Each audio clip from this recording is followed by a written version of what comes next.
As we head into the new trading week, the markets are currently closed. Opendoor Technologies, ticker OPEN, finished the last trading session on Friday, November 14th, 2025, at a closing price of $8.12.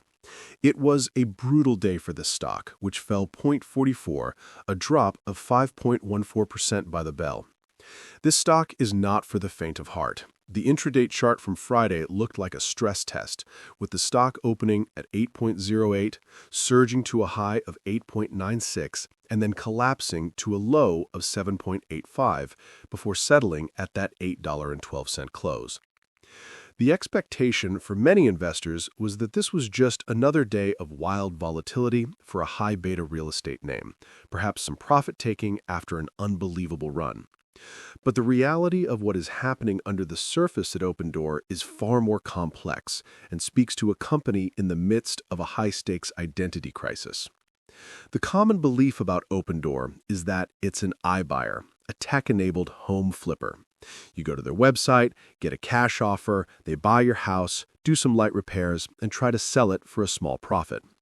This model is seen as being entirely at the mercy of interest rates and the housing market. When rates were zero, it looked brilliant. When rates spiked, it looked like a path to bankruptcy. This is the expectation, and for a long time, it was the reality. But the deeper truth, and the reason this stock has been moving with such explosive force, is that Opendoor is aggressively trying to convince Wall Street that it is no longer that company.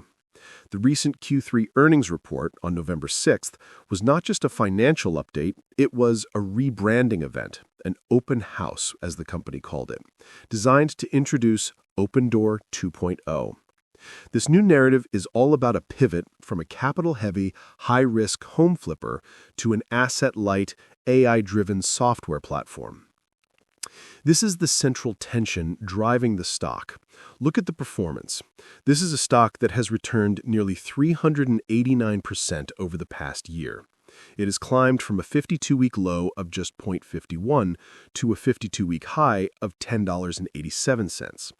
That kind of move does not happen because the iBuying business suddenly became perfect. It happens because the market is pricing in a completely different future. The Q3 earnings themselves were a perfect example of this narrative war. Revenue came in at $915 million. On the surface, that sounds terrible. It was down 33.6% year over year. But it beat analyst expectations. This is the classic signal of a business in transition. The bulls don't care about the falling revenue from the old iBuying model. They see it as a sign that the company is successfully winding down its risk and its balance sheet exposure. They are focused on the new story, the AI, the software, and the new leadership. This pivot is being championed by the new CEO, Kasra Nejiatan. The market's confidence in this new direction has been bolstered by significant insider buying and a very unusual financial maneuver, the announcement of a shareholder-first dividend of tradable warrants.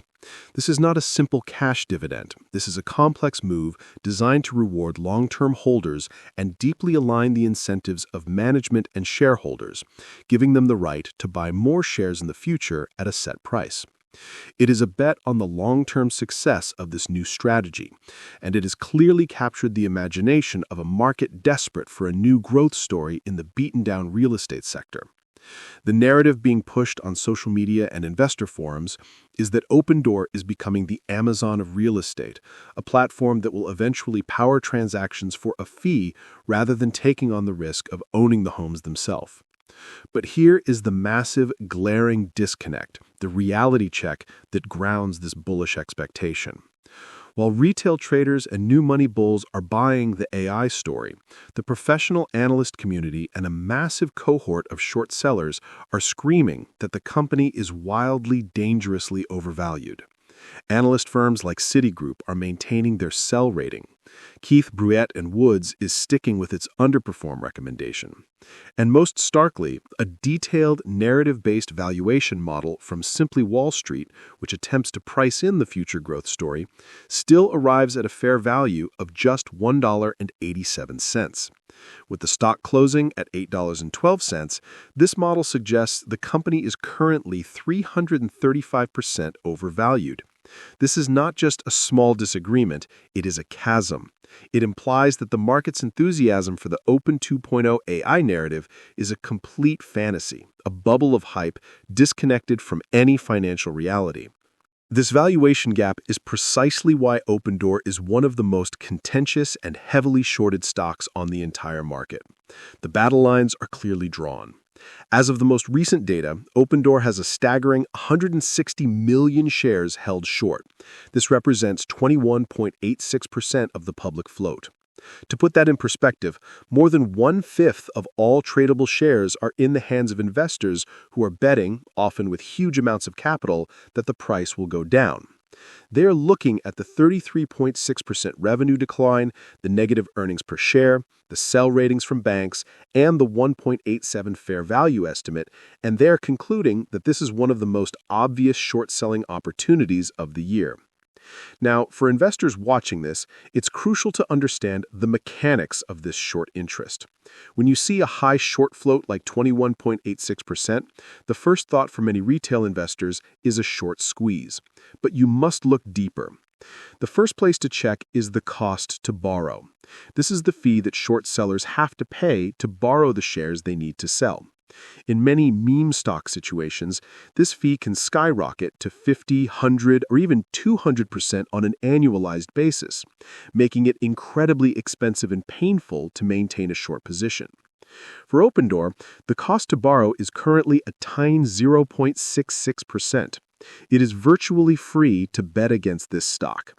This tells us something very important. This is not a squeeze situation where shorts are trapped. Instead, it signals that large institutions, the Vanguards, the BlackRocks, the pension funds, are perfectly happy to lend out their shares to short sellers, collecting a small fee. It suggests that the smart institutional is at best neutral and at worst quietly facilitating the bearish case. The second key metric is the days to cover, which for Opendoor is extremely low, at just 0.90. Because the trading volume is so astronomically high, 184 million shares traded on Friday alone, a short seller could, in theory, close out their entire position in less than one trading day without dramatically moving the price. This is not a trap. This is a liquid, two-sided professional fight. The shorts are not scared. They are confident in their thesis, which is that Opendoor is a capital-intensive, low-margin business in a terrible macroeconomic environment, and that a new AI-themed open house event is just lipstick on a pig. For investors who want to track this, you can monitor the publicly available short interest data, which is updated twice a month, and the daily borrow rate fees from platforms like Interactive Brokers. You can also look at the official SEC fails to deliver or FTD data, which shows if short sales are being properly settled, though this data is released on a delay. What's your take on this? Is that 21% short interest smart money seeing the 1.87 valuation, or is it a position about to get crushed by the new AI narrative? But the short seller thesis is only one side of the coin. On the other side, you have a truly fascinating institutional ownership picture. While some institutions are lending their shares, others are accumulating them with extreme aggression. As of the most recent filings, 57.4% of the company is owned by institutions. The new CEO himself, Castronegiatan, is the largest single insider with a 10.8% stake, a massive personal bet on his own turnaround plan. Vanguard holds 8.8%. But the really interesting moves are from the quantitative and trading-focused firms. Jane Street, for example, increased its position by a staggering 2,080%. Goldman Sachs upped its stake by 242%. Two Sigma, a major quant fund, increased its position by 617%. These are not buy-and-hold retirement funds. These are some of the most sophisticated trading firms in the world, and they are taking massive new positions. This tells you that the smart is not all on one side. A war is happening, with quants and insiders on one side and traditional value analysts and short sellers on the other. This brings us back to the business model itself.